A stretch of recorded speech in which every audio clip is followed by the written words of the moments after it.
नमस्कार विद्यार्थी मित्रांनो, आजच्या व्हिडिओमध्ये आपण किंवा त्याला दिव्यांग असं म्हटलं जातं, बरोबर. इंग्रजीमध्ये त्याला डिसॅबिलिटी किंवा हँडिकॅप्ड असं म्हटलं जातं. तर आजच्या व्हिडिओमध्ये आपण दिव्यांग व्यक्ती किंवा दिव्यांग लोकांच्या समस्या काय आहेत, त्याची कारणे काय आहेत व उपाययोजना काय आहे त्याविषयी थोडक्यात आपण जाणून घेणार आहोत. बघा मित्रांनो, आपण सुरुवात करण्याआधी मी एक आपल्याला सांगू इच्छिते की हा जो अपंगत्व किंवा अपंग व्यक्ती हा जो शब्द आपण हा शब्द प्रयोग न करता दिव्यांग म्हणावे असं केंद्र सरकारने डिसेंबर 2016 मध्येच अधिसूचना काढलेली आहे खरं म्हणजे, परंतु बऱ्याचदा याचं पालन होत नाही. तर आपण याचं पालन करावं असं मी आपल्याला सांगते. अपंगत्व न म्हणता दिव्यांग हा शब्द वापरावा, बरोबर. पंतप्रधान श्री नरेंद्र मोदी यांनी 2016 मध्ये एका कार्यक्रमात बोलताना अपंगांचा गौरव म्हणजे अपंग व्यक्तींचा गौरव करताना त्यांना म्हणजे अपंग व्यक्तींना दिव्यांग हा शब्द दिला. खरं म्हणजे तेव्हापासूनच अपंग हा शब्द बंद झाला असून दिव्यांग ह्या शब्दाचा वापर सुरू झाला आहे, बरोबर.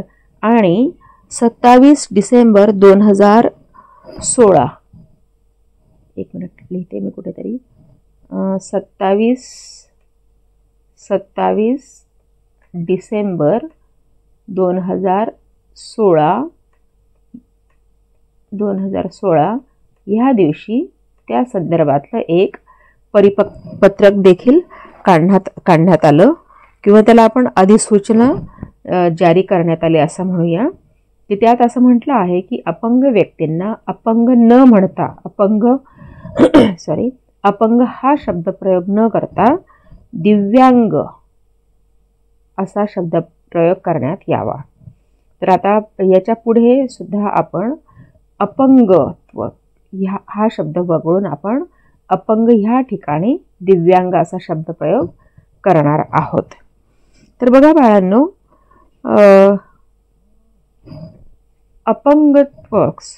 दिव्यांग व्यक्ती किंवा अपंगत्व असणं किंवा दिव्यांगता असणं ही भारताची एक मोठी सामाजिक समस्या आहे. दिव्यांगता किंवा डिसॅबिलिटी किंवा हँडिकॅप ही जी समस्या आहे ती भारतातली सामाजिक समस्या आहे.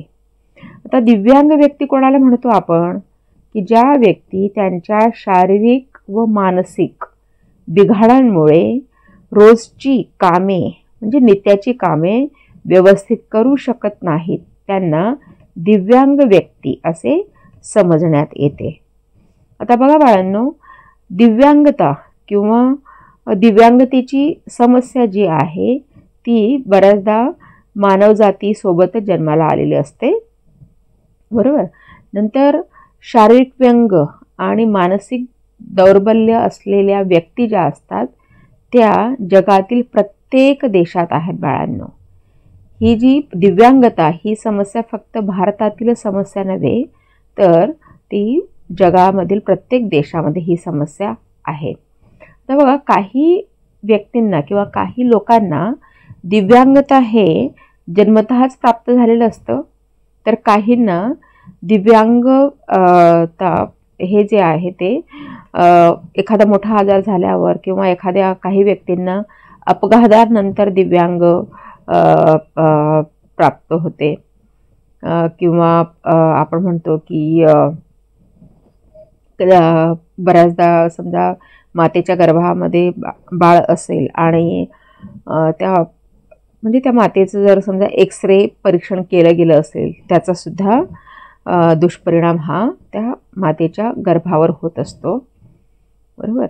तर बघा बाळांनो, भारतात जवळपास 100 दशलक्ष दिव्यांग व्यक्ती आहेत. किती?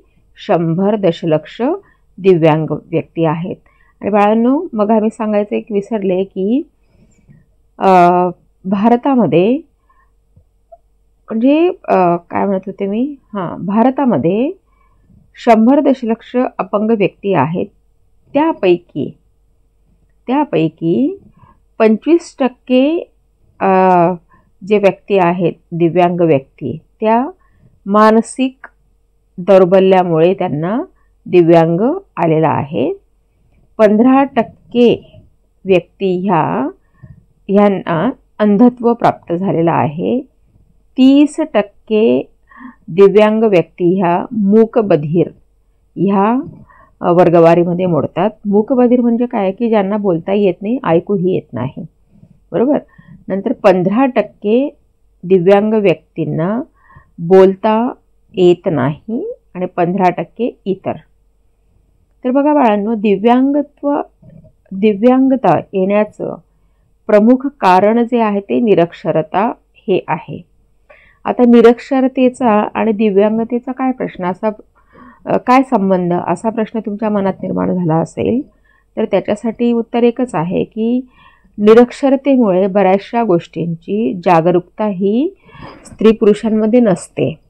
आता उदाहरणार्थ सुशिक्षित कुटुंबांमध्ये काय होतं किंवा जे साक्षर कुटुंब आहे त्यांच्यात काय होतं की एखाद्या घरात त्या कुटुंबातील स्त्री जर गरोदर असेल तर गरोदरपणातच त्या स्त्रीच्या सगळ्या चाचण्या व्यवस्थित केल्या जातात की जेणेकरून त्या चाचण्यांद्वारे गर्भात वाढणारं जे बाळ आहे त्याची हालचाल कशी आहे, त्याची वाढ कशी आहे, त्याचे सर्व घटक व्यवस्थित कार्य करत तर आहेत ना की नाही, काही बिघाड आहे का. जर काही बिघाड असेल किंवा काही प्रॉब्लेम असेल तर त्यासाठी डॉक्टरांच्या सल्ल्यानुसार योग्य ते उपचार केले जातात. म्हणून बऱ्याचशा एक्सपर्ट्सचं म्हणणं काय आहे बाळांनो की दिव्यांगता किंवा डिसॅबिलिटी जी म्हणतो आपण त्याच्यासाठी मुख्य कारण जे आहे ते निरक्षरता हेच आहे.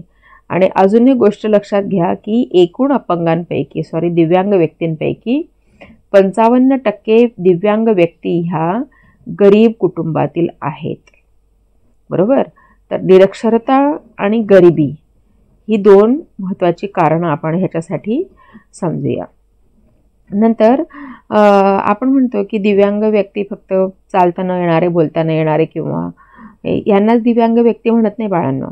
तर दिव्यांग व्यक्ती हे आपण अजून कोणाला समजण्यात येतं की उदाहरणार्थ म्हातारपणामुळे हातापायाचा थरकाप होणे, काहींची वयानुसार दृष्टी जाते, काही लोक वयानुसार बहिरे होतात, बरोबर. काही लोक काही कारणांमुळे चालू शकत नाहीत.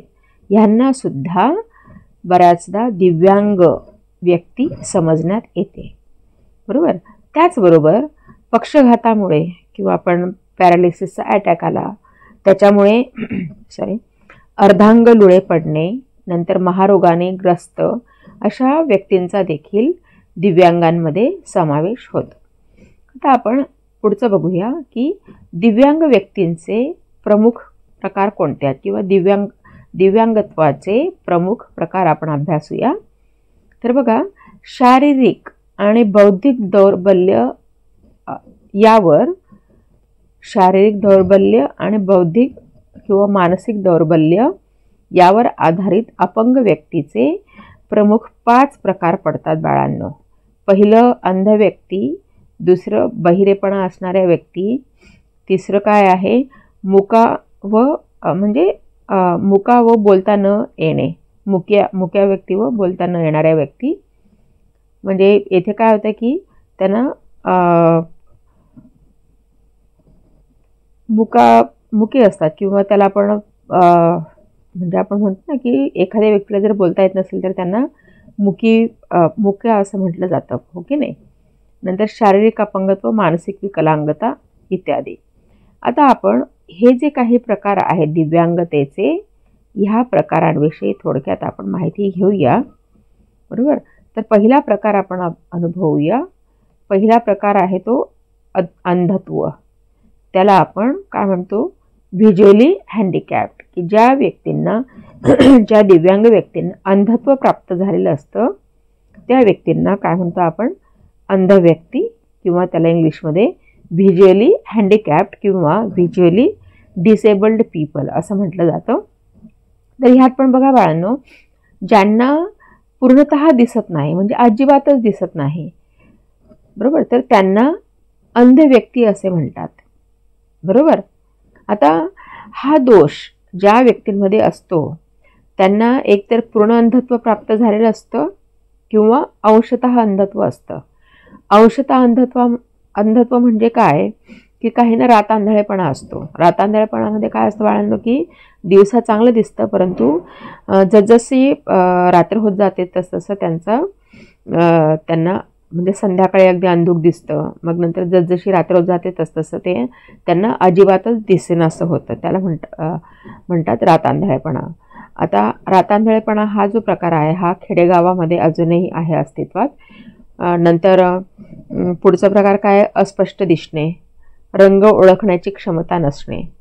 बरोबर. जेव्हा तुम्ही म्हणजे वायुदलात किंवा सैन्यामध्ये भरती होणार असाल किंवा विमान ह्या क्षेत्राशी किंवा वैमानिक बनू इच्छित असाल तर त्यावेळेस तुम्हाला रंग ओळखण्याची क्षमता चाचण्या ज्या असतात त्या द्याव्या लागतात. बरोबर. कारण काही व्यक्तींना आकाशी कलर समजत नाही, आकाशी रंग ओळखता येत नाही, काहींना पांढरा ओळखता येत नाही, अशा पद्धतीने.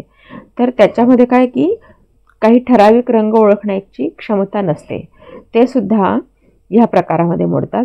नंतर मोतीबिंदू असणे इत्यादी हे दोष आढळतात. अशा व्यक्तींना साधारणतः अंशतः अंधत्व प्राप्त झालेलं आहे असं म्हटलं जातं. आणि पूर्ण अंधत्व असणारे व्यक्ती कोणते असतात की ज्यांना अजिबातच दिसत नाही, बिलकुलच दिसत नाही, त्यांना पूर्ण अंधत्व प्राप्त झालेले व्यक्ती असं म्हणतात. बरोबर. नंतर काही लोकांना मात्र एका डोळ्याने व्यवस्थित दिसते आणि दुसऱ्या डोळ्याने व्यवस्थित दिसत नाही वगैरे वगैरे. बरोबर. तर बघा बाळांनो, राष्ट्रीय अंधत्व नियंत्रण कार्यक्रम यांनी अंधत्वाची एक व्याख्या केलेली आहे आणि त्या व्याख्येनुसार राष्ट्रीय अंधत्व नियंत्रण कार्यक्रमाने 3 पातळ्या ठरवल्या आहेत. त्याची पहिली पातळी म्हणजे चांगल्या प्रतीचा चष्मा वापरूनही दृष्टी 6/6 पेक्षा कमी असते. बरोबर. नंतर डोळ्यांची दृष्टी जी आहे ती 20 पेक्षा कमी किंवा म्हणजे दृष्टी 20 किंवा 20 पेक्षा कमी असणे. आणि तिसरा जो प्रकार आहे तो म्हणजे चांगल्या प्रतीचा चष्मा वापरूनही एका डोळ्याची क्षमता असते 6/6 पेक्षाही कमी असते आणि दुसऱ्याची 20 पेक्षा कमी असणे इत्यादी. म्हणजे थोडक्यात काय मित्रांनो की डोळ्यांनी व्यवस्थित न दिसणे म्हणजेच त्याला आपण काय म्हणतो, अंधत्व. त्यालाच काय म्हटलं जातं, अंधत्व असं म्हटलं जातं. मग अंधत्वाची कारणे काय आहेत ती आपण बघूया थोडक्यात. डोळ्यात फूल पडणे, त्याला आपण मोतीबिंदू होणं असं म्हणतो ना, अगदी कॅटरॅक्ट असं इंग्लिशमध्ये म्हटलं जातं. डोळ्यात फूल पडणे किंवा मोतीबिंदू असणे यामुळे देखील अंधत्व येतं. बऱ्याचदा आपण पाहतो की आपल्या घरामध्ये जर वयोवृद्ध व्यक्ती असतील तर त्यांना डोळ्यामध्ये असं आपलं जे बुबुळ असतं त्याच्या अवतीभोवती एक असं गोलाकार असं एक व्हाईट कलरचं किंवा पिवळ्या रंगाचं एक सर्कल तयार झालेलं दिसतं, वर्तुळ तयार झालेलं दिसून येतं. तर त्याला काय म्हणतो आपण, आता उदाहरणार्थ हे बुबुळ आहे तर त्याच्या अवतीभोवती इथे किंवा त्याच्यामध्ये असं फूल पडलेलं असतं किंवा एक पिवळसर किंवा पांढरशी अशी पट्टी दिसते त्याच्या अवतीभोवती, त्याला काय म्हटलं जातं, मोतीबिंदू म्हटलं जातं किंवा त्याला डोळ्यात फूल पडणे असं म्हणतात. बरोबर. बऱ्याचदा याची कारणं काय आहेत की डोळ्याला इजा पोहोचल्यामुळे तसं होतं किंवा क्ष किरणांच्या विस्फोटाने किंवा ठराविक औषधोपचारामुळे देखील डोळ्यात फूल पडू शकतं किंवा वयोमानानुसार डोळ्याला फूल पडू शकतं. बरोबर. मग ह्याच्यावर उपाय काय बाळांनो, अर्थातच आपण शस्त्रक्रिया करायचा सल्ला देतो किंवा डॉक्टर लोक शस्त्रक्रिया करण्याचा सल्ला देतात आणि त्या यशस्वी होतातच. बरोबर. नंतर ग्लुकोमामध्ये काय असतं बाळांनो की ॲक्च्युली हा सर्वसाधारण प्रौढांमध्ये निर्माण होणारा हा आजार आहे. ह्याच्यामध्ये काय होतं की डोळे जे असतात प्रौढ व्यक्तींचे त्या डोळ्यातून सलग असं पाणी वाहत असतं डोळ्यातून. बरोबर. डोळ्यातून सलग असं पाणी वाहत असतं आणि त्याच्यामुळे काय होतं की जे काही नेत्रस्फटिक जे असतं आपलं बुबुळ जे असतं त्याच्या मागे जो मज्जातंतू असतो याच्या मागे जो मज्जातंतू असतो त्याच्यासारखा आघात होतो आणि त्याच्यामुळे काय होतं, डोकं दुखतं, दृष्टिपटलावर ताण पडतो वगैरे वगैरे आणि त्याच्यामुळे अंधत्व येते. तिसरा प्रकार काय आहे बाळांनो, तिसरं कारण काय आहे की अजीवनसत्वाचा अभाव. आता बऱ्याच वेळा अजीवनसत्वाच्या अभावामुळे सुद्धा अंधत्वाविषयक दोष निर्माण होऊ शकतात किंवा अंधत्व येऊ शकते. आता अजीवनसत्व कशामध्ये असतं बाळांनो, की गाजर आहे, गाजरमध्ये अजीवनसत्व मुबलक प्रमाणात आहे, बरोबर. किंवा अगदी आपले पालेभाज्या, फळभाज्या, फळे, आपले स्प्राउट्स वगैरे वगैरे ह्याच्यामध्ये व्हिटॅमिन आहे. आता बऱ्याच घरांमध्ये मुलांना घरचं ताजं जेवण आवडत नाही, त्यांना बाहेरचा पिझ्झा, बर्गर वगैरे हे प्रकार आवडतात. त्याच्यामुळे सुद्धा काय होतं की बाहेरच्या ह्या अन्नपदार्थांमुळे, रवा, मैदा ह्यांच्या अतिरेकामुळे जे काही सकस किंवा पौष्टिक आहार आहे तो घेतला जात नाही. त्याच्यामुळे बऱ्याच डेफिशियन्सीज किंवा विटॅमिन किंवा जे काय आपण म्हणतो ना विटॅमिन्सचा अभाव जाणवतो, किंवा वेगवेगळे जी काही पोषक द्रव्ये आहेत ती शरीराला मिळत नाही आणि त्याच्यामुळे देखील अंधत्व येतं, खास करून व्हिटॅमिन ए. आता काही लोकांना आजार असतात, उदाहरणार्थ डायबिटीज आहे, म्हणजे त्याला आपण मधुमेह म्हणतो, किंवा हायपर टेन्शन, कांजणं येणं वगैरे ह्या आजारांमुळे सुद्धा डोळ्यांवर परिणाम होतो आणि अंधत्व येण्याची दाट शक्यता असते. हायपरमेट्रोपियामध्ये काय असतं बाळांनो, की ह्याच्यामध्ये लांबचं व्यवस्थित दिसतं परंतु जवळची दिसत नाही. बऱ्याचदा बघा आपले पप्पा गाडी चालवताना चष्मा लावत नाहीत, बरोबर. म्हणजे याचा अर्थ काय की त्यांना लांबचं व्यवस्थित दिसतंय परंतु तेच न्यूजपेपर वाचताना मात्र त्यांना चष्मा लावावा लागतो. याचा अर्थ काय की त्यांना जवळचं व्यवस्थित दिसत नाही म्हणून चष्मा लावावा लागतो, बरोबर. त्याला काय म्हटलं जातं, हायपरमेट्रोपिया. आणि इतर कारणे दिलेली आहेत की जसं की मेंदूला काही कारणास्तव इजा पोहोचणे, बरोबर. नंतर काहींना डोळ्यांचे जे आजार असतात ते पिढीजात असतात, म्हणजे त्याला आपण अनुवंशिक असं म्हणतो. त्याच्यामुळे सुद्धा अंधत्व प्राप्त होतं. तर ही झाली कारणे की कोणत्या कारणांमुळे व्यक्तींना अंधत्व हे प्राप्त होत असतं. आता त्याच्यावरचे उपचार आणि निवारण बघूया. मी मग सांगितलं तुम्हाला की मोतीबिंदू वगैरे हे जे काही आहे त्याच्यावर शस्त्रक्रिया हा एक चांगला पर्याय आहे. आणि 99% लोकांच्या केलेल्या शस्त्रक्रिया ज्या असतात, डोळ्यांवर केलेल्या शस्त्रक्रिया ह्या यशस्वी ठरतात. आणि दुसरी गोष्ट म्हणजे व्हिटॅमिन अ किंवा जीवनसत्व अ चा जो अभाव असतो तो त्याचा आहारामध्ये समावेश करणं अतिशय आवश्यक आहे. हिरव्या भाज्या, गाजर, फळे, आणि फळांमध्ये सगळ्यात जास्त पेरूमध्ये असतं. नंतर लिंबू किंवा संत्रे, मोसंबी वगैरे ही जी काही फळं आहेत, स्वस्त आहेत, भारतीय फळं आहेत ती, त्यांच्या आहारात जर नियमित समावेश असला तर व्हिटॅमिन ए जे आहे किंवा अजीवनसत्वाची कमी जी आहे ती भरून निघते, बरोबर. नंतर ठीक आहे. तर अशा पद्धतीने इथे आपण काही म्हणजे अंधत्वावर काय उपचार व निवारण करता येऊ शकतं त्याच्याविषयीची थोडक्यात माहिती घेतली. आता दुसऱ्या प्रकाराविषयी आपण जाणून घेऊया, बहिरेपणा किंवा डेफनेस म्हणतो आपण त्याला. हा दिव्यांगतेचा दुसरा प्रकार आहे. तर बघा बाळांनो, बहिरेपणा किंवा डेफनेस म्हणतो आपण. बहिरेपणा म्हणजे नेमकं काय असतो, तर बऱ्याचदा श्रवण दोषांमुळे विकलांगता प्राप्त होते किंवा दिव्यांगता प्राप्त होते. त्याला काय म्हटलं जातं, बहिरेपणा असं म्हटलं जातं. की ज्यांना ऐकू येत नाही, श्रवण म्हणजे काय, ऐकणे किंवा ऐकू न येणे, बरोबर. ज्यांना ऐकू येत नाही, बरोबर, त्या व्यक्तींना काय म्हणतो आपण, बहिऱ्या व्यक्ती असं म्हणतो. तर काही व्यक्ती ज्या असतात त्या जन्मतःच कर्णबधीर असतात, त्यामुळे त्यांची वाचा शक्ती जी असते ती देखील विकसित होत नाही. म्हणजे त्यांना ऐकू पण येत नाही आणि बोलताही येत नाही. अशा व्यक्तींना मूकबधीर असं म्हटलं जातं. जन्मतःच काही व्यक्ती या मूकबधीर असतात की ज्यांना बोलताही येत नाही आणि ऐकूही येत नाही, बरोबर. सर्वसामान्यपणे 0 ते 30 डेसिबल पर्यंत व्यवस्थित ऐकू येत असते आपल्याला, परंतु 30 डेसिबलच्या पुढे व्यवस्थित ऐकू येत नाही. आता डेसिबल जे आहे ते बाळांनो काय आहे? ध्वनीची तीव्रता मोजण्याचं ते एक परिमाण आहे. ध्वनीची तीव्रता ही डेसिबल ह्या परिमाणामध्ये मोजले जाते. तर श्रवण दोषांमुळे बऱ्याचदा पूर्ण बहिरेपणा किंवा आंशिक बहिरेपणा आलेला असतो, बरोबर. बऱ्याचदा पूर्ण बहिरेपणामध्ये व्यक्ती तिची ऐकण्याची क्षमता जी असते, ऐकण्याची शक्ती किंवा क्षमता पूर्णच गमावून बसलेली असते. म्हणजे काय की समोरची व्यक्ती काय बोलत आहे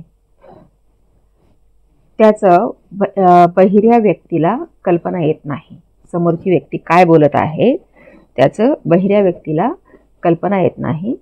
बऱ्याचदा काही मुले ही बहिरीच जन्माला येतात, ती मुखी देखील असतात, त्यांनाच आपण मूकबधीर असं म्हणतो, बरोबर. आणि अर्थातच बहिऱ्या मुलांना किंवा व्यक्तींना वेगवेगळ्या प्रकारचं शिक्षण दिलं जातं बाळांना. अंध मूक बधीर ह्या मुलांसाठी स्पेशल शाळा पण निर्माण केलेल्या असतात. राज्य सरकार वेगळं करतं, केंद्र सरकारने निर्माण केलेल्या आहेत. किंवा अशा व्यक्तींसाठीच्या शाळा काही NGOs म्हणजे अशासकीय संघटना ज्या असतात त्या देखील तयार करतात, निर्माण केलेल्या असतात, बरोबर. नंतर दिव्यांग व्यक्तींच्या शिक्षणासाठी विशेष शिक्षक सुद्धा असतात की जे दिव्यांग व्यक्तींना शिक्षण देतात. आता उदाहरणार्थ अंध लोकांसाठी ब्रेल लिपीचा शोध लागला. लुई ब्रेल, एक मिनिट, आपण मागे बघितलं की तर अंध व्यक्तीच्या लुई ब्रेल यांनी 1834 मध्ये अंध लोकांसाठी जी काही एक ब्रेल लिपी तयार केली, ओके. आणि त्याच्यामुळे काय झालं की अंध व्यक्तींसाठी एक प्रकारे ते प्रकाशाचं दालन उघडं झालं, खुलं झालं, बरोबर. तर तसंच अंध व्यक्तींसाठी, मूकबधीर लोकांसाठी वेगवेगळ्या शैक्षणिक पद्धती देखील ह्या अस्तित्वात आलेल्या आहेत, निर्माण केलेल्या आहेत. आपण ते पुढे बघणार आहोत. आता पुढचं बघूया आपण, म्हणजे ह्याच्यातच बहिरेपणाचे प्रकार कोणते आहेत, टाइप्स ऑफ डेफनेस, बरोबर. बहिरेपणा जो आहे हा मुख्यतः अर्थातच कानाचाच दोष आहे. ह्या कर्णदोषाचे एकूण 4 प्रमुख प्रकार पडतात. पहिला प्रकार जो आहे बहिरेपणाचा पहिला प्रकार कोणता आहे? संवहन बधिरता, त्याला कंडक्शन डेफनेस असं म्हटलं जातं इंग्रजीत. जेव्हा म्हणजे संवहन बधिरता केव्हा निर्माण होते की जेव्हा जे बाह्य कर्णपटल असतं, आपला जो कान असतो बाळांनो त्याला 2 पटल असतात, एक अंतर कर्णपटल आणि दुसरं बाह्य कर्णपटल असतं. तर जेव्हा बाह्य कर्णपटलाद्वारे ध्वनी लहरी अंतकर्णपटलापर्यंत पोहोचू शकत नाही तेव्हा ह्या प्रकारचा दोष हा निर्माण होतो, बरोबर. ह्याची 2 कारणे असतात मुख्यतः. पहिलं कारण म्हणजे असं की जो बाह्य कर्ण असतो, आपला बाह्य कर्णपटल असतो, त्याच्यामध्ये मळ साचलेला असतो. बऱ्याचदा बघा आपल्याला कानामध्ये जर मळ किंवा आपण त्याला वॅक्स म्हणतो, वॅक्स जर साचलेला असेल तर बऱ्याचदा शिट्टी वाजवल्यासारखा आवाज येतो, बरोबर. तर ते कशामुळे? वॅक्स साचल्यामुळे. आणि मग नंतर काय होतं की हळूहळू तो वॅक्स असा साचत जातो आणि मग वॅक्स अति साचल्यामुळे बऱ्याचदा कानाचा आजूबाजूचा भाग दुखायला लागतो, गालाला सूज येते. आणि पुन्हा जर दुर्लक्ष केलं गेलं त्याच्याकडे जर दुर्लक्ष केलं गेलं तर मग थोडा बहिरेपणा येऊ शकतो. आणि अर्थातच वैद्यकीय उपचाराने असा बधिरता किंवा बहिरेपणा हा टाळता येऊ शकतो. आणि दुसरं कारण काय काय आहे की बऱ्याचदा कर्णपटलाला इजा पोहोचते. आता उदाहरणार्थ लहानपणी आपण ऐकत असतो बऱ्याचदा की एखाद्या मुलाला कोणीतरी मारलं किंवा शिक्षकांनी मारलं, गालावर जोरात मारलं म्हणून त्याच्या कर्णपटलाला इजा पोहोचली वगैरे वगैरे वगैरे, बरोबर. आणि ह्याच्यामुळे काय होतं की कानातला जो आतला भाग असतो, अंतरपटल म्हणतो आपण, त्याच्यामध्ये वेगळ्या प्रकारची दाहकता निर्माण होते, बरोबर. आणि अशा पद्धतीची बधिरता किंवा बहिरेपणा निर्माण होत असतो. त्याला म्हणतात संवहन बधिरता. आता दुसरा प्रकार आहे तो म्हणजे संवेदन बधिरता. त्याला पर्स्पेक्टिव्ह डेफनेस असं म्हटलं जातं इंग्रजीत. तर हा बहिरेपणा केव्हा प्राप्त होतो की जेव्हा काही कारणास्तव मेंदूला जर इजा पोहोचली, म्हणजे मेंदूकडे जाणारा जो श्रवण मार्ग असतो आपला, बरोबर, त्या क्षेत्राला जर इजा पोहोचली तर मात्र ह्या पद्धतीची म्हणजे संवेदन बधिरता किंवा ह्या प्रकारचा बहिरेपणा उद्भवतो. आणि नंतर हा जो दोष असतो तो बऱ्याचदा कायमस्वरूपी सुद्धा असतो. यालाच आपण प्रमस्तिष्क बधिरपणा किंवा सेरेब्रल डेफनेस असं म्हटलं जातं. नंतर हा जो काही दोष आहे प्रमस्तिष्कात म्हणजे सेरेब्रल नेमका कोठे आहे, हा दोष जो आहे प्रमस्तिष्कात नेमका कोठे आहे हे जर समजलं तर त्यावरून बहिरेपणाची नावे सांगता येतात. आता उदाहरणार्थ पहिलं काय आहे, पहिला प्रकार त्यातला किंवा पहिलं नाव प्रमस्तिष्क बधिरपणा, त्याला कॉर्टिकल डेफनेस म्हणतात. की जर प्रमस्तिष्काच्या बाह्यकात जर दोष असला तर त्याला प्रमस्तिष्क बधिरपणा असे म्हटले जातं. नंतर केंद्रीय बधिरपणा, याला सेंट्रल डेफनेस म्हणतात. मेंदूतील श्रवण केंद्राच्या क्षेत्रात जर इजा पोहोचली तर त्याला म्हणजे त्यामुळे जी काही बधिरता येते किंवा जो काही बहिरेपणा प्राप्त होतो त्याला केंद्रीय बधिरता किंवा केंद्रीय बहिरेपणा असं म्हटलं जातं. नंतर तिसरा प्रकार आहे बहिरेपणाचा, तो म्हणजे गर्भजात बहिरेपणा, बरोबर. म्हणजे हा जो कर्णदोष असतो, गर्भजात बधिरपणा किंवा गर्भजात बहिरेपणा, हा जो दोष असतो तो जन्मजात असतो. बरेचदा तो अनुवंशामुळे देखील आलेला असतो. यालाच अनुवांशिक बहिरेपणा देखील म्हटलं जातं. आता चौथा प्रकार आहे बहिरेपणाचा, तो म्हणजे संपादित बधिरपणा किंवा संपादित बहिरेपणा, ॲक्वायर्ड डेफनेस असं म्हटलं जातं त्याला. हा ॲक्वायर्ड डेफनेस कसा प्राप्त होतो किंवा कसा निर्माण होतो, तो म्हणजे कावीळ, टायफॉइड किंवा इतर काही आजार असतील त्याच्यावर जर काही उपचार पद्धती द्वारे ज्या काही म्हणजे कधीकधी चुकीच्या उपचार पद्धती दिल्या जातात किंवा बऱ्याचदा कधीकधी चुकीच्या औषधे दिली जातात किंवा कधीकधी काय होतं की कावीळ, टायफॉइड वगैरे हे जे काही आजार असतात त्याच्यावर दिलेले जाणारे जी औषधं असतात ती बऱ्याचदा स्ट्रॉंग असतात, पॉवरफुल असतात आणि त्याच्यामुळे शरीरावर त्याचा साईड इफेक्ट होतो आणि त्याच्यामुळे बऱ्याचदा बहिरेपणा येण्याची शक्यता असते. किंवा अजून संपादित बधिरपणाचं अजून उदाहरण किंवा कारण काय देता येईल की एखाद्या वेळेस समजा एखाद्या व्यक्तीचा किंवा काहींचा अपघात जर झाला, त्या अपघाताच्या वेळेस सुद्धा अशा पद्धतीचा बधिरपणा येऊ शकतो. किंवा खूप मोठा आवाज असेल, बरोबर. आता उदाहरणार्थ काही लोक समजा एअरपोर्ट असेल किंवा विमान काय म्हणतात त्याला आपण एअरपोर्ट जवळ राहणारे लोक असतील तर त्यांना बऱ्याचदा असं म्हणतं की त्यांना बहिरेपणा लवकर प्राप्त होतो, कारण विमानांच्या आवाजामुळे, बरोबर, एक डेसिबल, एक विशिष्ट आवाजाची जी काही एक लिमिट असते ती क्रॉस झालेली असते आणि त्याचा आपल्याला त्रास होतो. बऱ्याचदा बघा डीजे वगैरे जर लागत डीजे जर चालू असेल मोठमोठ्याने तर आपल्याला तो देखील त्रास होतो. असा जर खूप मोठ्या प्रमाणात जर आवाज असेल आणि तो आवाज नेहमी आपण ऐकत असू किंवा त्या आवाजाची सवय झाली असेल तर कालांतराने आपल्याला जो काही बहिरेपणा प्राप्त होतो त्याला संपादित बहिरेपणा किंवा संपादित बधिरपणा असं म्हटलं जातं.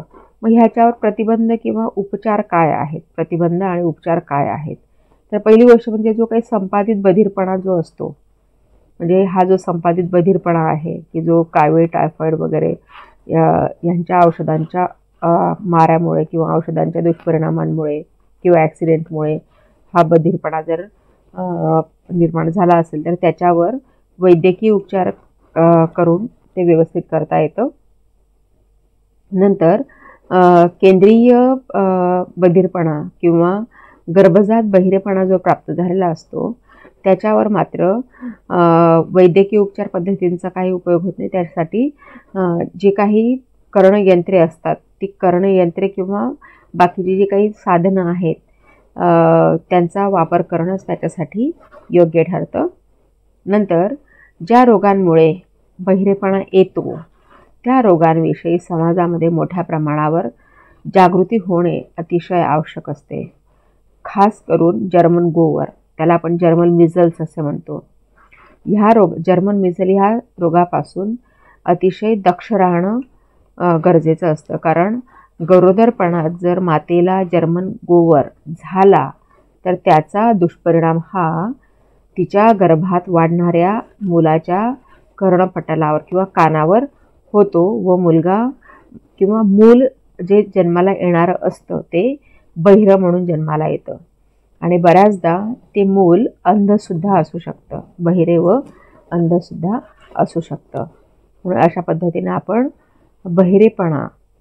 बहिरेपणाचे प्रकार बघितलेत बाळांनो आणि त्याच्यानंतर प्रतिबंध आणि उपचार हे देखील आपण बघितलं. आता तिसरा प्रकार आहे दिव्यांगतेचा, तो म्हणजे अस्थिरोग विषयक विकलांगता किंवा दिव्यांगता. त्याला आपण म्हणतो ऑर्थोपेडिकली हँडिकॅप्ड किंवा ऑर्थोपेडिकली डिझेबल्ड पीपल. बरोबर. तर बघा बाळांनो, अस्थिरोग विषयक विकलांगता कशाला म्हणतात ते आधी आपण बघूया. की ज्या व्यक्तीला हाडात काहीतरी असा दोष निर्माण झालेला आहे की ज्यामुळे व्यक्तीला व्यवस्थित शारीरिक हालचाल करता येत नाही किंवा जी काय आपली नेहमीची कामं असतात ती कामं करताना अडचण येते किंवा ती व्यक्ती नेहमीची कामं जी आहेत ती व्यवस्थित करू शकत नाही, त्या व्यक्तीला त्यांना काय म्हणतात, अस्थिरोग विकलांगता असे म्हणतात. बरोबर. आता बंगलोर येथील जी काही शारीरिक विकलांग संघटना आहे यांनी एक व्याख्या केलेली आहे अस्थिरोग विकलांगतेची व्याख्या, किंवा त्यांनी असं मत मांडलेलं आहे की अस्थिरोग विकलांग व्यक्ती म्हणजे अशी व्यक्ती की ज्याच्या हाडांमध्ये व्यंग असते, अशी व्यक्ती असते. अस्थिरोग विकलांगता असलेली अशी व्यक्ती असते की ज्या व्यक्तीच्या हाडांमध्ये व्यंग असते किंवा काहीतरी बिघाड निर्माण झालेला असतो जन्मतःच किंवा जन्मल्यानंतर. नंतर शरीरातील हाडांच्या हालचाली ज्या असतात, नियमित हालचाली, त्या व्यवस्थित करता येत नाहीत, सांधे दुखतात किंवा स्नायू हे दुखत असतात, अशा व्यक्तींना काय म्हटलं जातं, अस्थिरोग विकलांगता किंवा अस्थिरोग असणाऱ्या व्यक्ती. आता याला काही कारणं आहेत की ह्या कारणांमुळे व्यक्ती अस्थिरोग विकलांग बनते, ऑर्थोपेडिकली हँडिकॅप बनते. ती म्हणजे पहिलं कारण काय आहे, जन्मजात विकलांगता असणे. जन्मजात विकलांगता असणे. बऱ्याचदा अनुवंशिकतेमुळे ह्या प्रकारची विकलांगता निर्माण होते. नंतर बऱ्याचदा काय होतं की काही व्यक्तींना अपघाताने ही विकलांगता प्राप्त होते. आता उदाहरणार्थ ॲक्सिडेंट म्हणजे उदाहरणार्थ अपघातामध्ये कधी एखादा अवयव निकामी होतो, मग तो काढून टाकावा लागतो, किंवा काही व्यक्तीचा हाताचा पंजा सुटतो किंवा पायाला काहीतरी इजा होते वगैरे वगैरे. नंतर स्त्रिया जर म्हणतो आपण प्रेग्नंट असतील आणि त्यांनी जर प्रेग्नंट स्त्रियांनी जर काही हानिकारक औषधं घेतली गर्भारपणामध्ये, तर त्यांच्या गर्भामध्ये जे वाढणारं बाळ असतं त्याच्यावर त्या औषधांचा दुष्परिणाम होतो आणि जन्माला येतं, ज्यावेळेस ते बाळ जन्माला येतं त्यावेळेस ते शारीरिक विकलांगता सोबत घेऊनच जन्माला येतं. नंतर क्षय, देवी इत्यादी रोगांमुळे सुद्धा विकलांगता ही प्राप्त होते. त्याला म्हणतात अस्थिरोग विकलांगता. आता याचे अस्थिरोग विकलांगतेचे काही प्रकार आपण बघूया.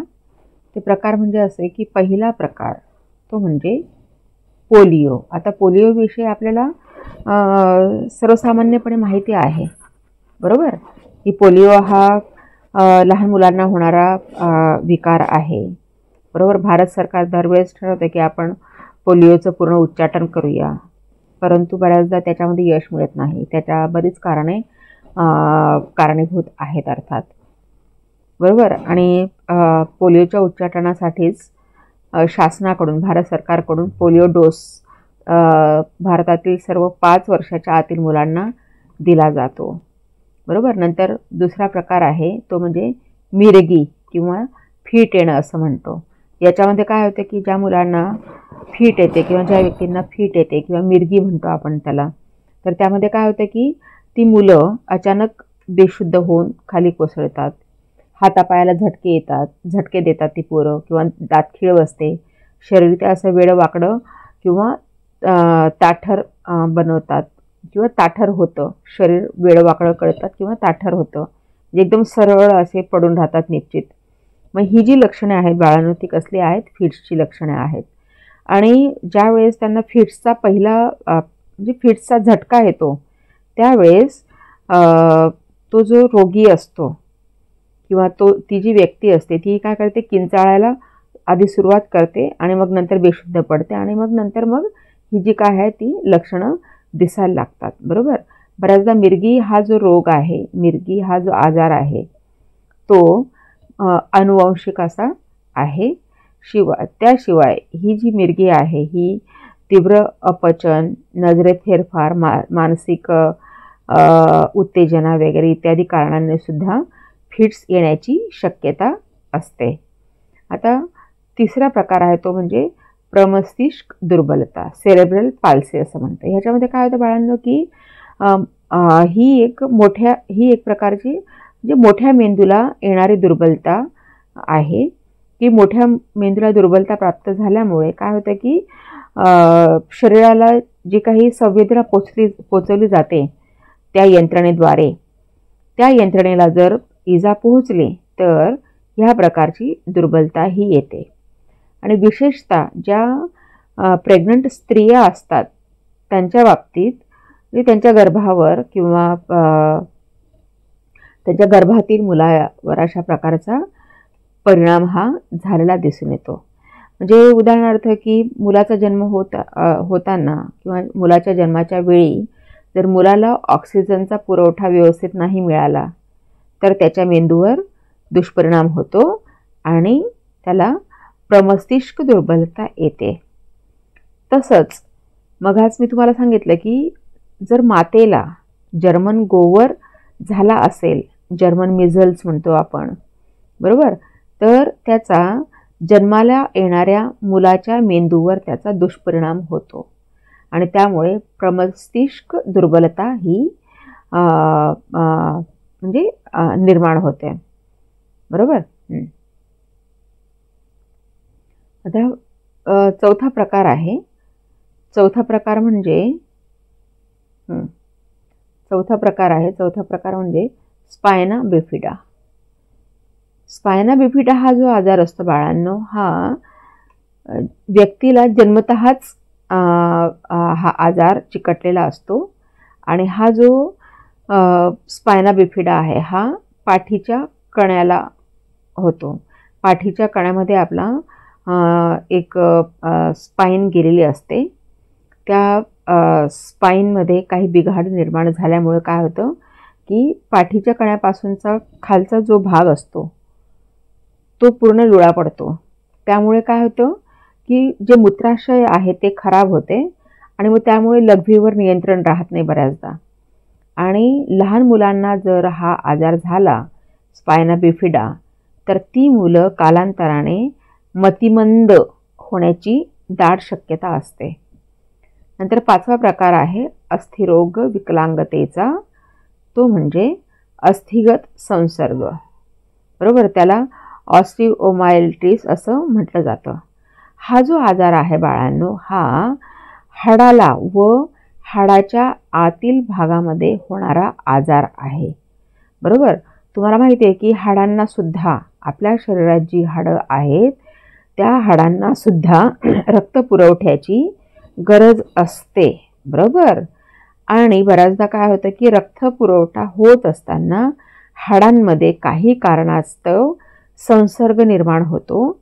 त्या संसर्गामुळे हाडांमध्ये बिघाड निर्माण होते आणि अशा पद्धतीचा हा एक हाडांमध्ये जर बिघाड निर्माण झाला बाळांनो तर अर्थातच ती हाडं लवकर कमकुवत होतात किंवा हाडांमध्ये करकार आवाज येतो. बरोबर, किंवा जे काही जॉईंट्स वगैरे जे काही असेल ते हाडं आपली व्यवस्थित कामं करत नाही आणि त्याचा परिणाम अर्थातच त्या व्यक्तीच्या शारीरिक हालचालीवर होतो.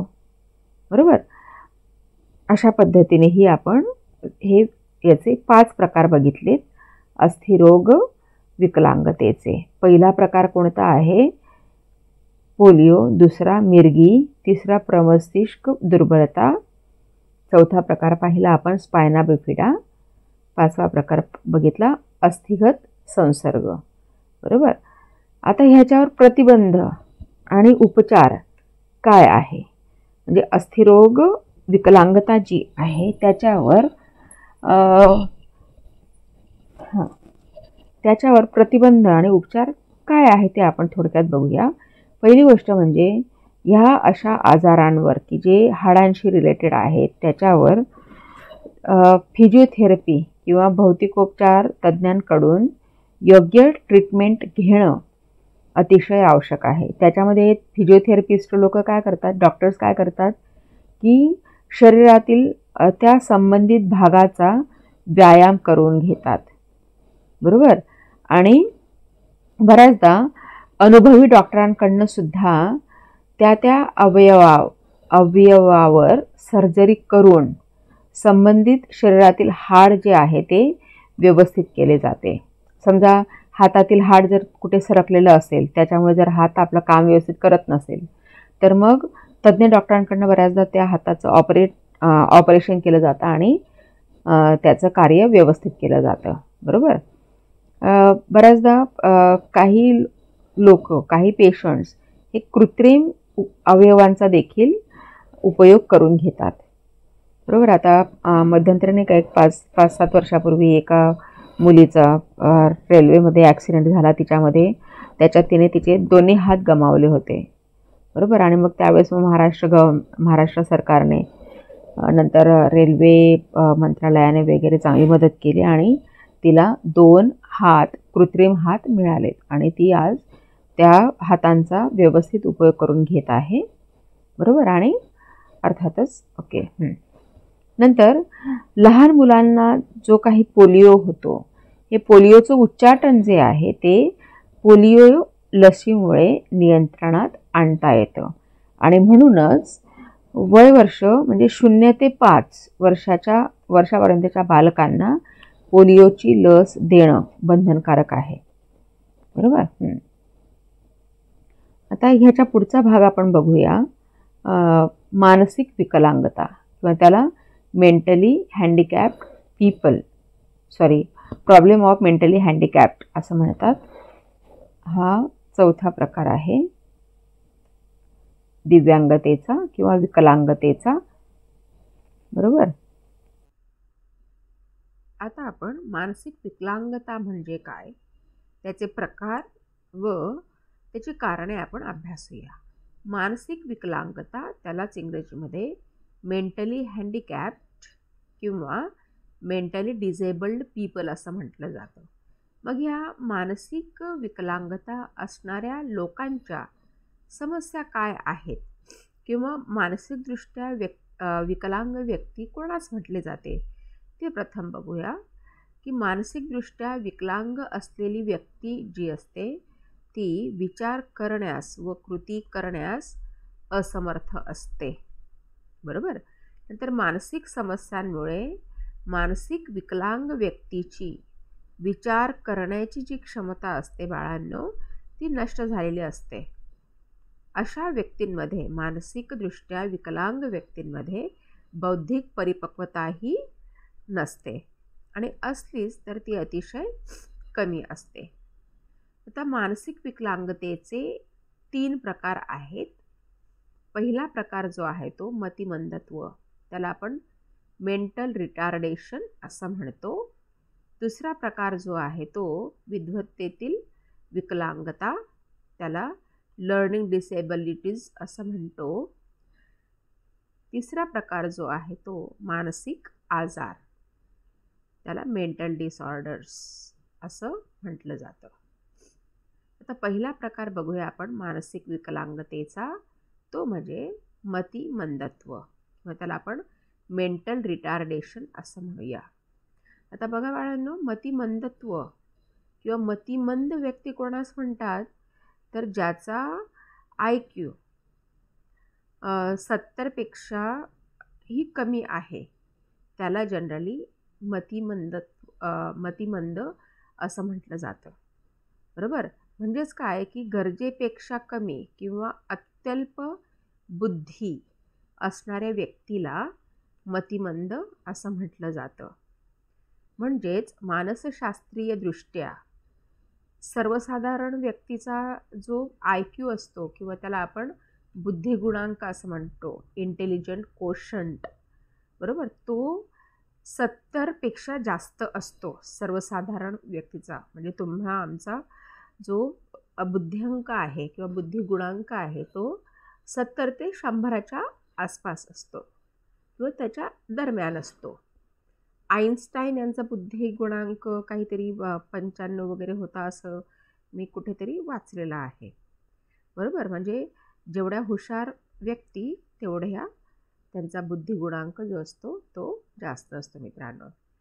तर ज्या व्यक्तींचा किंवा ज्या लोकांचा बुद्ध्यांक हा 70पेक्षा कमी असतो त्यांना जनरली मतिमंद असं म्हटलं जातं. आता अमेरिकन असोसिएशन ऑन मेंटल रिटार्डेशनच्या मते मतिमंदत्व म्हणजे बौद्धिक कार्यातून ठळकपणे दिसणारी अत्यल्प किंवा सीमित बुद्धी व त्यामुळे विकसित काळात प्रतियोजनात्मक वर्तन प्रभावित होणे असा यांनी मेंटल रिटार्डेशनची व्याख्या केलेली आहे. म्हणजेच याच्यावरून आपल्याला जी मतिमंद व्यक्ती लोक असतात त्यांची काही वैशिष्ट्ये सांगता येतात किंवा मतिमंदत्वाची काही वैशिष्ट्ये सांगता येतात. ते म्हणजे ह्या मतिमंद लोक संप्रेषण कौशल्यात कमी असतात. स्वतःची काळजी घेणे ही क्षमता जी असते ती देखील कमी असते. बरोबर. स्वतंत्रपणे राहण्याची क्षमता ह्यांच्यात कमी असते.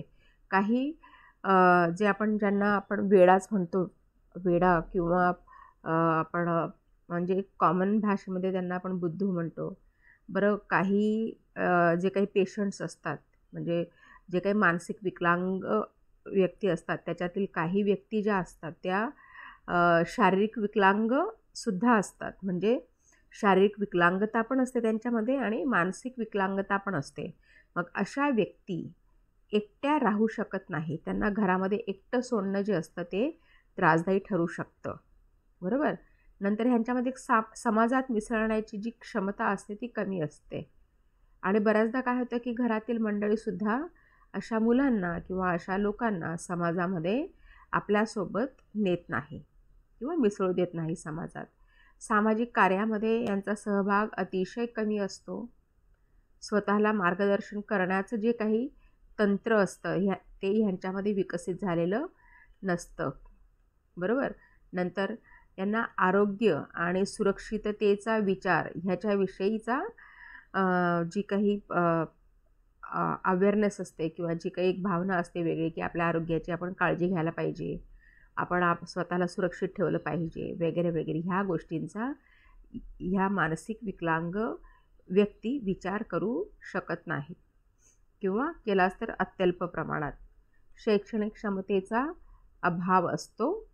नंतर काम व विश्रांती इत्यादीमध्ये ते ताळमेळ बसवू शकत नाही.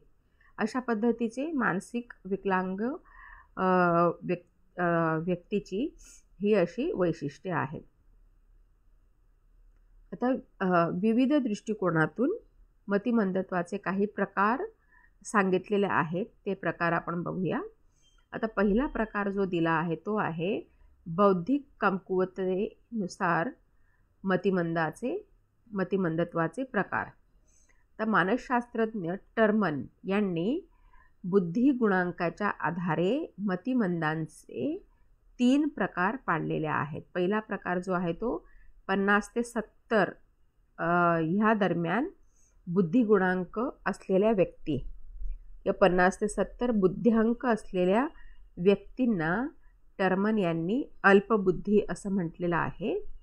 दुसरा प्रकार जो आहे तो म्हणजे ज्यांचा बुद्ध्यांक 25 ते 30 असतो, तर त्यांना अत्यल्प बुद्धी म्हटलेला आहे, बरोबर. नंतर तिसरा प्रकार जो आहे तो म्हणजे 25 पेक्षा कमी बुद्धिगुणांक असलेल्या व्यक्ती ज्या असतात त्यांना आपण निर्बुद्ध म्हणतो किंवा वेडा म्हणतो किंवा पागल म्हणतो, इडियट म्हणतो. त्यांचा बुद्धिगुणांक किती असतो? 25 पेक्षाही कमी असतो. 50 ते 70 बुद्ध्यांक असलेल्या ज्या मानसिक विकलांग व्यक्ती असतात त्या साधारणतः 4थीपर्यंतचं शिक्षण घेऊ शकतात.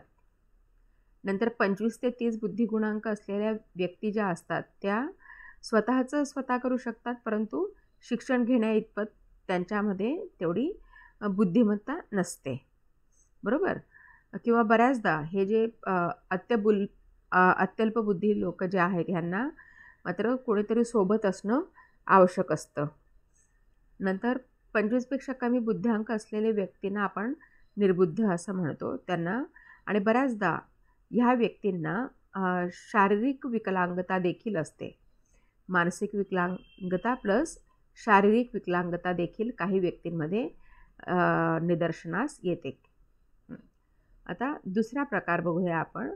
दुसरा प्रकार म्हणजे शारीरिक व जैविक स्वरूपावरून मतिमंदतेचे प्रकार किंवा मतिमंदतेचे प्रकार. आता मनोविकार तज्ज्ञ जे आहेत ते किंवा जे काही मतिमंद लोक आहेत त्या व्यक्तींमध्ये किंवा त्या लोकांमध्ये शारीरिक व जैविक स्वरूपाचे कोणते दोष आहेत ह्याचा अभ्यास मनोविकार तज्ज्ञ करतात व त्यानुसार ते मतिमंदांची अर्थातच चिकित्सा करतात. तर मनोविकार तज्ज्ञांनी मतिमंदांचे वर्गीकरण केलेले आहे. ते म्हणजे असं की पहिला प्रकार जो आहे तो म्हणजे फ्रॅजाईल एक्स सिंड्रोम. याच्यामध्ये काय होतं की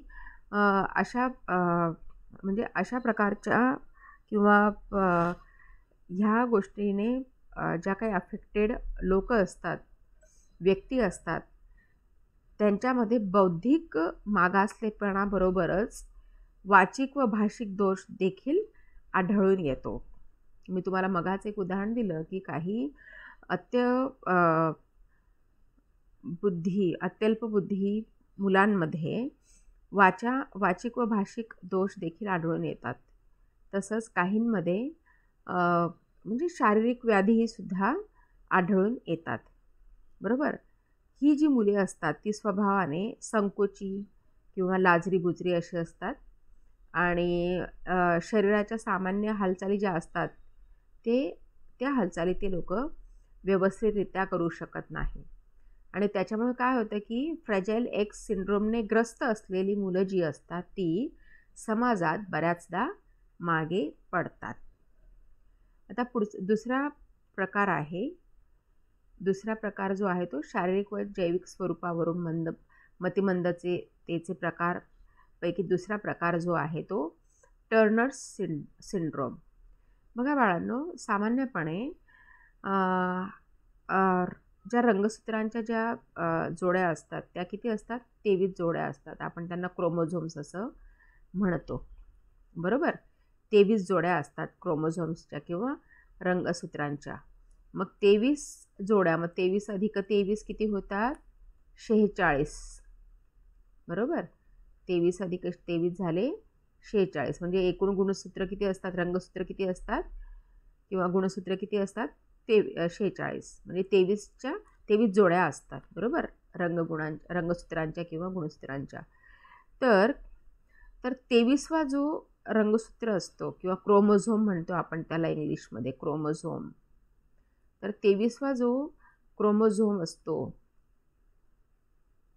त्याच्यामध्ये 23व्या क्रोमोझोममध्ये सुद्धा 2 जोड्या असायला पाहिजेत की नाही? 2 असायला पाहिजेत की नाही? 2 क्रोमोझोम असायला पाहिजेत. पण 23व्या क्रोमोझोममध्ये काय होतं की एकच क्रोमोझोम आढळतो, बरोबर. 23व्या रंगसूत्रामध्ये किंवा क्रोमोझोममध्ये एकच क्रोमोझोम आढळतो. मग येथे किती क्रोमोझोम झाले? 22 हे 22 अधिक 22 झाले 44, बरोबर. आणि ही जी 23वी जोडी आहे क्रोमोझोम्सची त्याच्यामध्ये एक क्रोमोझोम कमी आढळतो. मग याच्यातला हा एक म्हणजे किती झाले? 45, बरोबर. मग असा प्रॉब्लेम ज्या मुलांमध्ये असतो तर त्यांना ह्या सिंड्रोमने ती मुलं ह्या सिंड्रोमने ग्रस्त असतात. आणि अर्थातच याचा जो दुष्परिणाम आहे तो त्यांच्या मानसिक म्हणजे मानसिकतेवर, मानसिक विकासावर किंवा शारीरिक विकासावर होत असतो.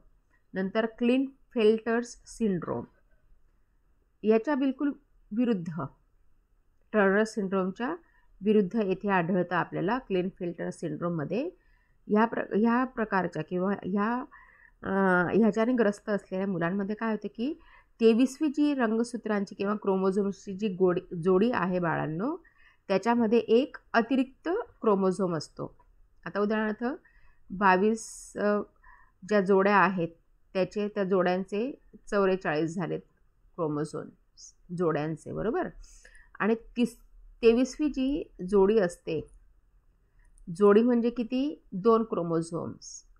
मग अशा मुलांमध्ये एक रंगसूत्र जास्त असतो. ह्या जोडीपैकी हे 2 अधिक हे 1 म्हणजे किती झाले? 3. 23व्या जोडीमध्ये किती क्रोमोझोम्स आढळतात? 3 आढळतात. 2 ऐवजी 3 म्हणजे टोटल क्रोमोझोम किती झाले? अशा पद्धतीने, बरोबर. तर त्याच्यामुळे काय होतं की ह्या मुलांमध्ये मानसिक विकलांगताही आढळून येते. की क्लिनफेल्टर सिंड्रोममध्ये काय होतं की अशा मुलांमध्ये 23व्या क्रोमोझोममध्ये एक अतिरिक्त क्रोमोझोम आढळतं, बरोबर. हे लक्षात ठेवायचं आहे. नंतर डाऊन सिंड्रोम. डाऊन सिंड्रोम ह्या म्हणजे डाऊन सिंड्रोमने ग्रस्त असलेल्या मुलांमध्ये काय होतं की यातसुद्धा यांच्यामध्ये 21वी जी जोडी असते क्रोमोझोम्सची त्याच्यामध्ये एक अतिरिक्त क्रोमोझोम आढळते. या 2मध्ये काय की 23व्या याच्यामध्ये टर्नर सिंड्रोममध्ये 23व्या जोडीमध्ये एक कमी क्रोमोझोम आहे, बरोबर. क्लिनफेल्टर सिंड्रोममध्ये किंवा याच्याने ग्रस्त असलेल्या मुलांमध्ये 23व्या जोडीतील 23वी जी क्रोमोझोम्सची जोडी आहे त्याच्यात एक अतिरिक्त क्रोमोझोम आढळतो. परंतु डाऊन सिंड्रोममध्ये काय आढळतं की ह्याच्यामध्ये 21वी जी क्रोमोझोम्सची जोडी असते बाळांनो, त्याच्यामध्ये एक अतिरिक्त क्रोमोझोम आढळतो किंवा रंगसूत्र आढळते. आता मायक्रोसेफॅलस किंवा त्याला आपण म्हणतो लघुशीर्ष, अशा प्रकारच्या मुलांमध्ये डोक्याचा आकार जो असतो तो लहान असतो.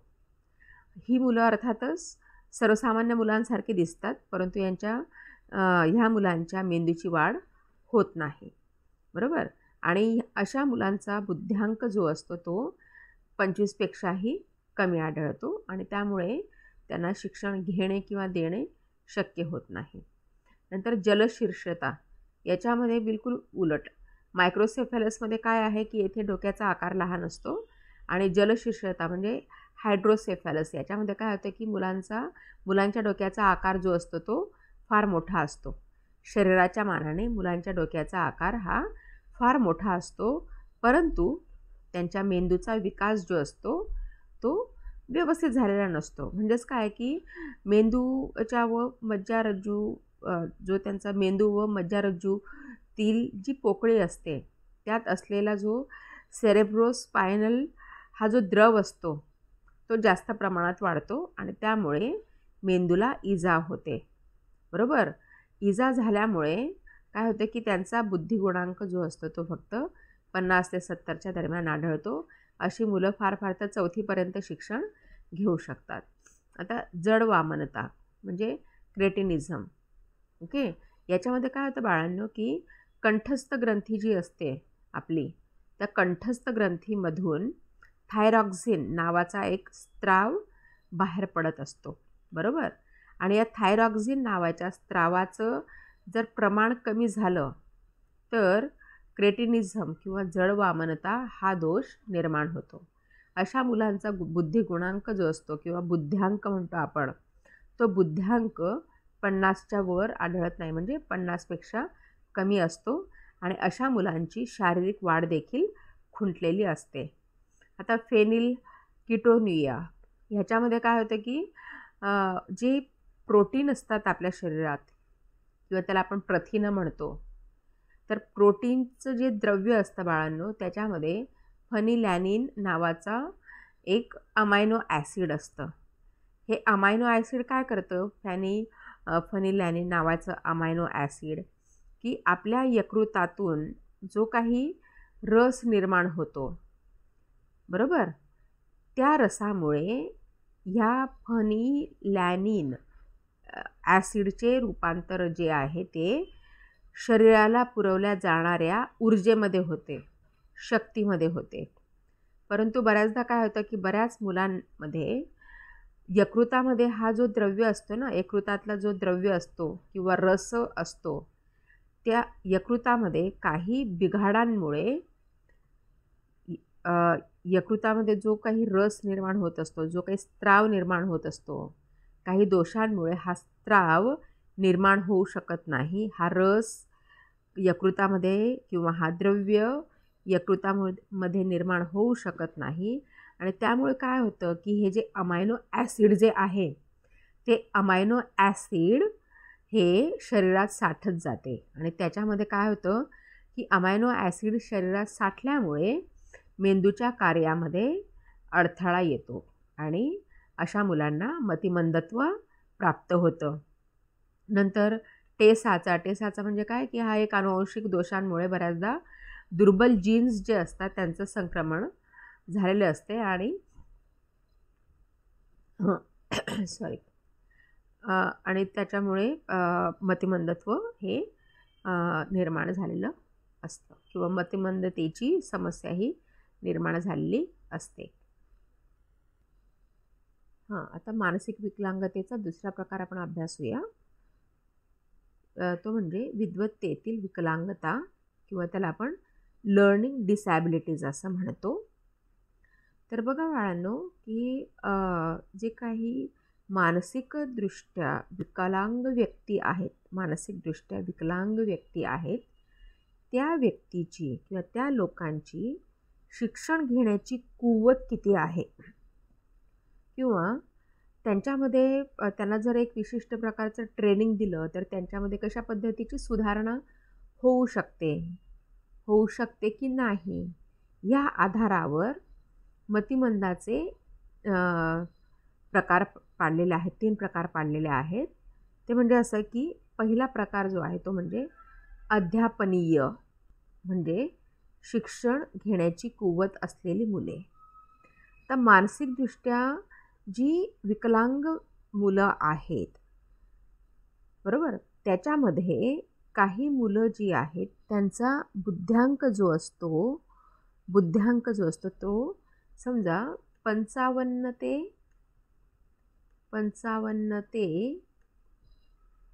69 असेल, बरोबर. तर अशी मुलं जी आहेत ज्यांचा बुद्ध्यांक 55 ते 69 आहे, अशी मानसिकदृष्ट्या विकलांग मुलं शिक्षण घेऊ शकतात.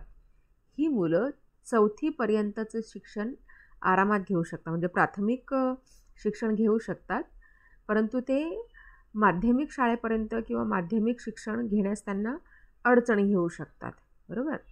तर अशा वेळेस ह्या मुलांना शिक्षण दिलं जातं आणि त्यांना स्वतःच्या पायावर उभं राहण्याचं कौशल्य देखील दिलं जातं ह्याद्वारे. कारण ह्या मुलांकडे काही जास्त लक्ष द्यायची तशी गरज नसते. कारण आणि ही मुलं जी असतात ज्यांचा IQ 55 ते 69च्या दरम्यान असतो, तर अशी मुलं सर्वसाधारण म्हणजे सर्वसामान्य मुलांसारखी दिसतात. फक्त शिक्षणामध्ये त्यांचं डोकं चालत नाही, हा एवढाच फरक आहे. परंतु त्यांना जर व्यवस्थित जर त्यांना ट्रेनिंग दिलं, व्यावसायिक शिक्षण किंवा एखादा म्हणजे व्यावसायिक शिक्षणाद्वारे त्यांना ते पुढे भविष्यात त्यांचा स्वतःचा बिझनेस करू शकतात. ही अशा प्रकारची ही मुलं असतात, बरोबर. आता दुसरा प्रकार जो आहे तो प्रशिक्षणीय म्हणजे ट्रेनेबल. म्हणजे काय की ज्या मानसिकदृष्ट्या विकलांग मुलांना प्रशिक्षण देऊ शकू किंवा ज्या मानसिकदृष्ट्या विकलांगता असणाऱ्या मुलांना प्रशिक्षण देण्याची व्यवस्था होऊ शकते किंवा प्रशिक्षण देऊन त्यांना पुढे मार्गस्थ लावता येऊ शकेल का हे पाहिलं जातं आणि त्यांना त्या पद्धतीचं प्रशिक्षण दिलं जातं, ट्रेनिंग दिलं जातं आणि ट्रेनिंग दिलं जातं आणि पुढे ते म्हणजे व्यवस्थित स्वतःला सांभाळू शकतात. आता उदाहरणार्थ ह्याच्यामध्ये साधारणतः 35 ते 54 बुद्ध्यांक असलेली जी मुलं असतात त्यांचा समावेश होतो. ज्या मुलांचा 35 ते 54च्या दरम्यान बुद्ध्यांक आहे, अशा मुलांना योग्य ते प्रशिक्षण देऊन त्यांना त्यांच्या पायावर उभं केलं जाऊ शकतं. समाजामध्ये ते स्वतःचं असं काहीतरी व्यवस्थित काहीतरी करू शकतात, स्वतःचं विश्व निर्माण करू शकतात, बरोबर. नंतर तिसरा जो प्रकार आहे तो म्हणजे अप्रशिक्षणीय, म्हणजे सर्वार्थाने दुसऱ्यांवर अवलंबून असणारी मुले. तर ह्या प्रकारच्या मुलांचा जो IQ असतो तो 20 ते 34च्या दरम्यान असतो, बरोबर. की ही मुलं, अशा प्रकारची मुलं ही दुसऱ्यांवर अवलंबून असतात. किंवा अजून याच्यामध्ये काही मुलं अशी असतात की ज्यांचा IQ हा 20पेक्षाही कमी आहे. अशी मुलं मात्र बऱ्याचदा त्यांना आपण ह्या मुलांना जनरली आपण वेडा किंवा मॅड किंवा आपण त्याला इडियट वगैरे म्हणत असतो. आणि ज्यांचा IQ किंवा बुद्ध्यांक 20पेक्षा कमी असतो, अशा मुलांना बऱ्याचदा शारीरिक व्याधींनीसुद्धा जखडलेलं असतं. शारीरिक व्याधी पण असतात त्यांना किंवा शारीरिकदृष्ट्यासुद्धा ही मुलं विकलांग असतात. मग अशा मुलांना मात्र एकटं सोडणं किंवा एकटं सोडू शकत नाही. अशा मुलांना कुटुंबातील सदस्य त्यांना क्लोज सुपरविजनची गरज असते. त्यांच्यासोबत कोणी ना कोणी असणं आवश्यक असतं. आता तिसरा प्रकार बघूया आपण मानसिक विकलांगतेचा. तिसरा प्रकार म्हणजे मानसिक आजार किंवा मेंटल डिसऑर्डर. तर बघा बाळांनो, काही व्यक्तींना मानसिक आजार झालेले असतात, म्हणजे काही कारणांमुळे. त्याची कारणे बरीच आहेत. आपण मागील तासाला बघितलं, मागील व्हिडिओमध्ये बघितलं की मानसिक आजार किंवा शारीरिक आजार होण्याची काय काय कारणे आहेत. त्याच्यामध्ये मग म्हणजे चुकीची औषधं घेणं असो किंवा काही चुकीची ट्रीटमेंट वगैरे वगैरे किंवा अनुवांशिकता वगैरे वगैरे, बरोबर. तर मग मानसिक विकलांग व्यक्ती ज्या असतात त्यांचा बऱ्याचदा त्यांचा मेंदू जो असतो तो काम करत नसतो आणि त्यामुळे त्यांना भावनिक, नंतर वर्तणूक विषयक व व्यक्तिमत्वाविषयक विकलांगता येते. आणि अर्थातच मानसिक आजार म्हणजेच काय बाळांनो, की कमकुवत मानसिक आरोग्य किंवा आपण त्याला मानसिक विकृती असं देखील म्हणतो, बरोबर. कारण मानसिक आजार असणाऱ्या व्यक्तीची जी असते किंवा मानसिक आजार असणाऱ्या लोकांची एक वेगळ्या लोकांमध्ये वेगळ्या प्रकारची विकृती जी असते ती आढळून येते, बरोबर. म्हणजेच काय की अशा लोकांची वागण्याची जी पद्धत असते ती बऱ्याचदा चुकीची असते, विचित्र असते.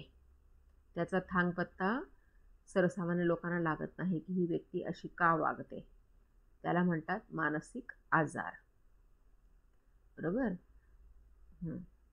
तर मानसिक आजार, मी मग सांगितलं की मानसिक आजार जे असतात ते बऱ्याचदा अनुवंशिकतेमुळे सुद्धा होतात. त्याचबरोबर अनेक पर्यावरणीय घटक जे आहेत ते मानसिक आजारास कारणीभूत ठरतात. आता उदाहरणार्थ बाहेर काही खूप मोठा आवाज असेल किंवा सतत काहीतरी कटकटी असतील घरामध्ये किंवा बाहेर काही समस्या निर्माण झालेल्या असतील तर बऱ्याचदा काही व्यक्ती त्या समस्येविषयीच विचार करतात आणि स्वतःला मानसिक आजार लावून घेतात. आणि मग ह्याच्यामध्ये जे काही मानसिकदृष्ट्या विकलांग व्यक्ती आहेत त्यांच्यासाठी प्रतिबंध आणि उपचार काय आहेत बाळांनो. अर्थातच मानसिक आजार किंवा मानसिकदृष्ट्या विकलांग व्यक्ती ज्या असतात त्या व्यक्तींना, त्या मुलांना, त्या लोकांना हाताळणं अतिशय अवघड असतं.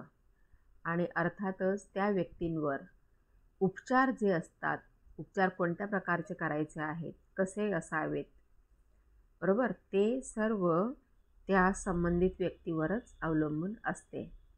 योग्य वेळेत उपचार जर केले, योग्य वेळेत जर उपचार झाले तर बऱ्याचदा मानसिक आजार किंवा मानसिक विकृती किंवा जे काही आहेत मानसिक विकलांगतेशी निगडीत त्या समस्यांमध्ये म्हणजे त्या समस्या सोडवण्यास मदत होऊ शकते. आणि अर्थातच ह्यामध्ये पालकांची जबाबदारी जी आहे ती खूप मोठी असते.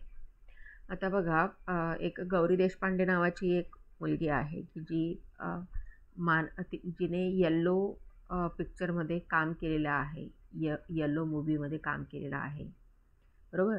तर गौरी देशपांडे ही एक मानसिक विकलांग मुलगी, म्हणजे तिचा IQ साधारणतः जे काय असेल 55 ते 69च्या दरम्यान कदाचित असू शकतो.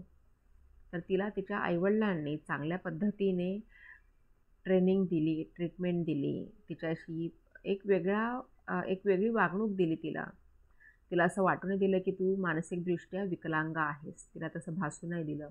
कारण मानसिकदृष्ट्या विकलांग व्यक्तींना खरं म्हणजे सहानुभूतीपेक्षाही त्यांना कधीकधी त्यांच्यामध्ये एक वेगळ्या प्रकारचा आत्मविश्वास निर्माण करावा लागतो की जे गौरी देशपांडेच्या आईवडिलांनी केलं आणि ती आज एक जीवनामध्ये एक चांगल्या प्रकारे यशस्वी झालेली आहे. अशी आपल्याला बरीच उदाहरणं देता येतील. किंवा एक हिंदी मूवी आहे दक्षिणेकडील, अंजली नावाची मूवी. अंजली रेवती ह्या ॲक्ट्रेसने त्याच्यामध्ये भूमिका केलेली आहे. तर ती मूवी पण मानसिकदृष्ट्या विकलांग मुलांच्या समस्येवर प्रकाश टाकते, बरोबर.